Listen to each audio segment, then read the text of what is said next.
Welcome to ஒரு ஆஃபிஸ்டம். நாங்கள் போன வீடியோவில் கோல்ட்ரிக் சீர்திருத்தம் பற்றி தெளிவாக பார்த்துருந்தோம். அந்த வகையில் நாங்கள் இன்றைக்கி பார்க்க போகிறது 1931 அறிமுகப்படுத்தப்பட்ட டொனமூர் அரசியல் சீர்திருத்தம். ஓகே, முதலாவது நாங்கள் டொனமூர் சீர்திருத்தத்தின் பின்னணியை பார்ப்போம். அந்த வகையில் ஏன் இந்த டொனமூர் சீர்திருத்தம் வந்தது, அதுக்கான காரணம் என்னன்னு சொல்லி நாங்கள் தெளிவாக பார்ப்போம். முதலாவது காரணம் என்னண்டா, 1924 இருந்த அரசியலமைப்பில் ஏகப்பட்ட குறைகள் இருந்துச்சு. இதனால் இலங்கையர்கள் எல்லோரும் எங்களுக்கு ஒரு புதிய சீர்திருத்தம் வேண்டும் அப்படின்னு சொல்லி கோரிக்கைகளை முன்வைத்து கொண்டிருந்தாங்க. அதற்கு பல நிர்பந்தங்கள் காணப்பட்டது. அதாவது அந்த நேரத்தில் இந்தியாவோட சுதந்திர போராட்டம் மிகவும் தீவிரமாக நடந்து கொண்டிருந்தது. அதனுடைய தாக்கம் இலங்கையிலையும் இருந்தது.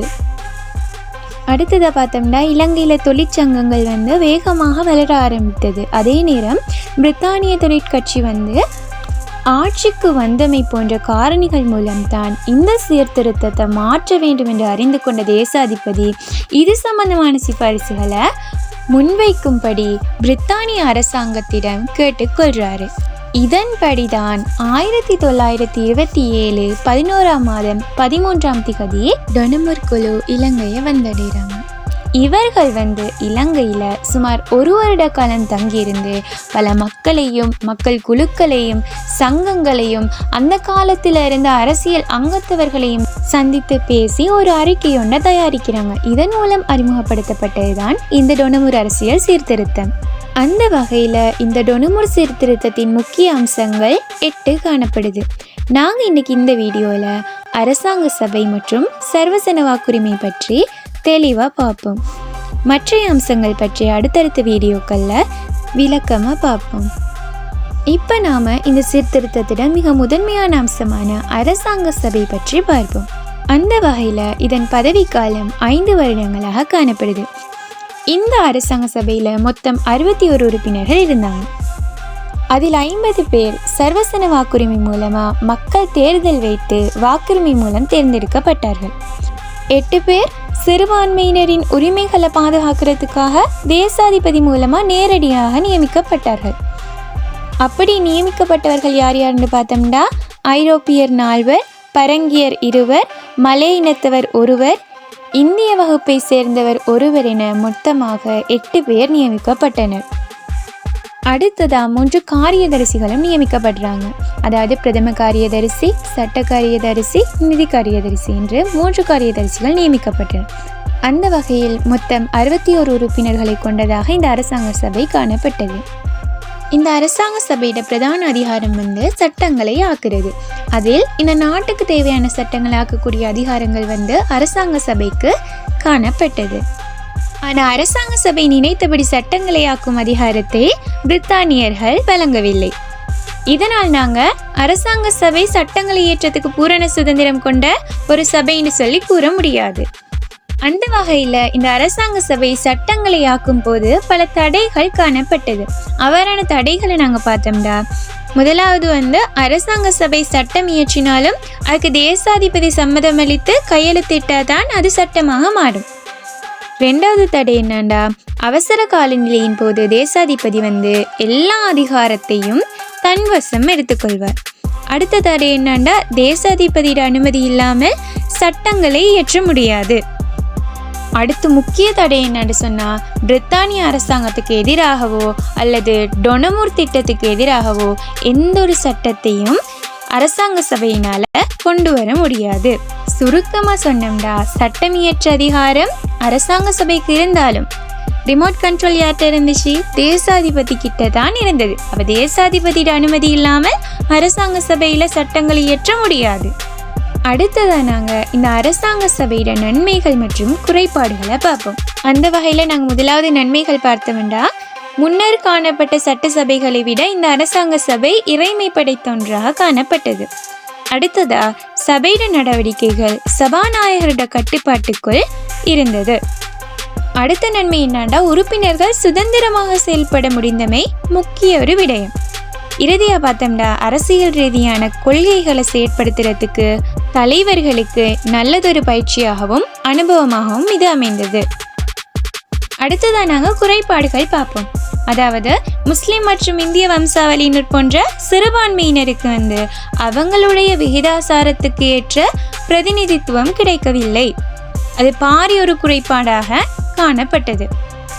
அடுத்ததை பார்த்தோம்னா அரசாங்க சபையிட தலைவராக அதாவது சபாநாயகராக ஒரு சிறுபான்மையினர் வரக்கூடிய சந்தர்ப்பம் குறைவாகத்தான் இருந்தது.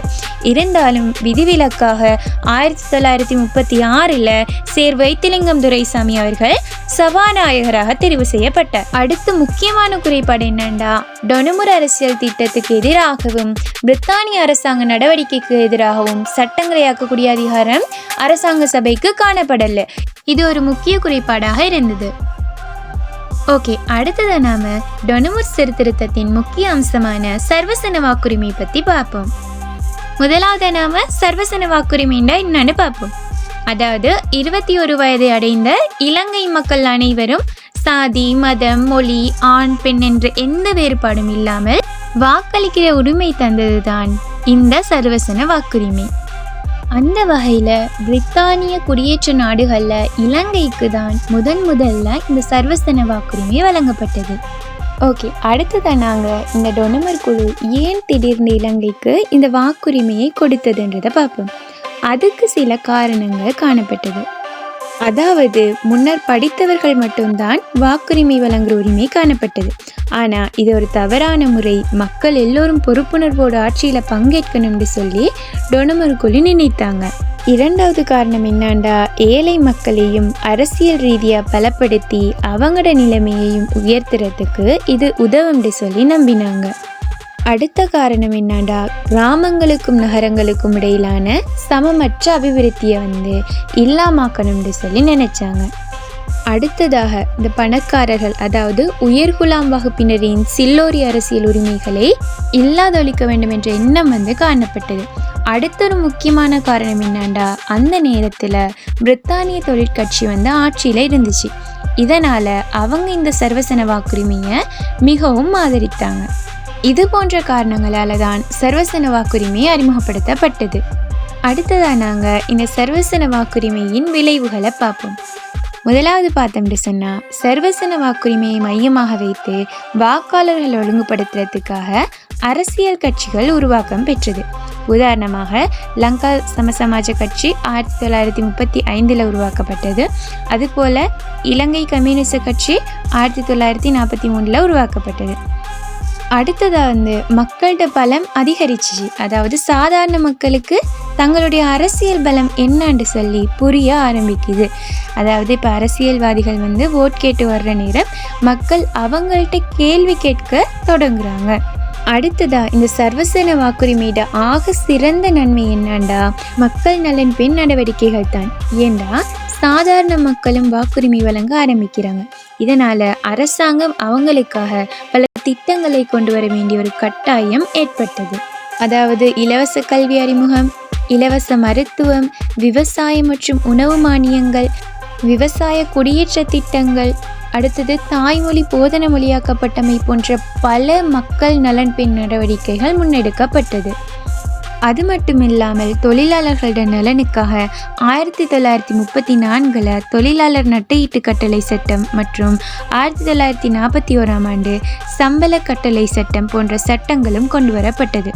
இதனால் தொழிலாளர் சங்கங்கள் மிகவும் பலமடைந்தது.